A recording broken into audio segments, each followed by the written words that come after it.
Okay, so here's the full life story. And I think that my life story begins with my parents' lives. My dad was exiled from Uganda in the 70s by Idi Amin when he was removing a lot of Indian-descended Africans from the country. He was essentially told, you have a week to leave, take all of your possessions. Him and his family of 11 siblings. And they were in a refugee camp in Naples, and then they were sponsored by a Lutheran family to come live in Wisconsin. And then my dad joined the Air Force when he was 17, and he moved to California. I think that he was grateful to this country for giving him an opportunity. And my mom came to the United States from Zanzibar, which is a small island off the coast of Tanzania.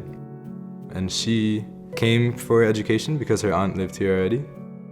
My mom was 16 when she came, and they met when my mom was 18 and my dad was 21.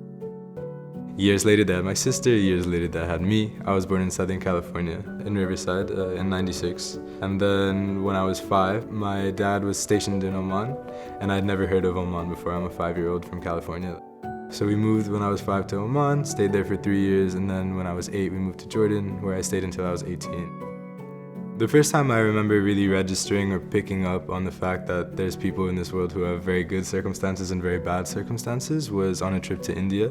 I'm of Indian descent, so my parents thought it would be important for us to get some cultural exposure to India because we'd never been there. And that was definitely the first time, the strongest memory I have associated with understanding that, there is a lot of economic disparity in this world.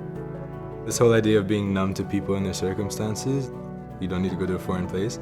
I can walk to Palo Alto right now, and I will walk outside of CVS, and I'll see the same homeless man I see there every single time, and I will see 30 people walk past him without even looking at him. And that's something that really bothers me.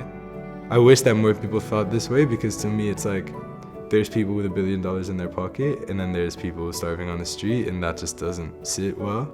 And so I think public service was just always in the cards for me. Neither of my parents really came from means, and coming to Stanford, I remember them crying when I got in. I know that they personally have sacrificed so much to be able to have their son be in this position, and I know that from where they came and where they are now, and seeing me is just gonna make them immensely proud, and I'm very proud of that as well. And I have this feeling of gratefulness to them. When I came to Stanford, I didn't know what I wanted to study, but I kind of had the idea in my mind that I wanted to do public service. But Stanford is a very techy, very STEM-focused school, and I think that a lot of the times people don't come here looking for public service opportunities. There's all these things that are happening. Coming here, I didn't know how I could pursue public service in the way that I wanted to. I needed some way to make this work for me, and SIEPR just seemed like the perfect way for me to do that.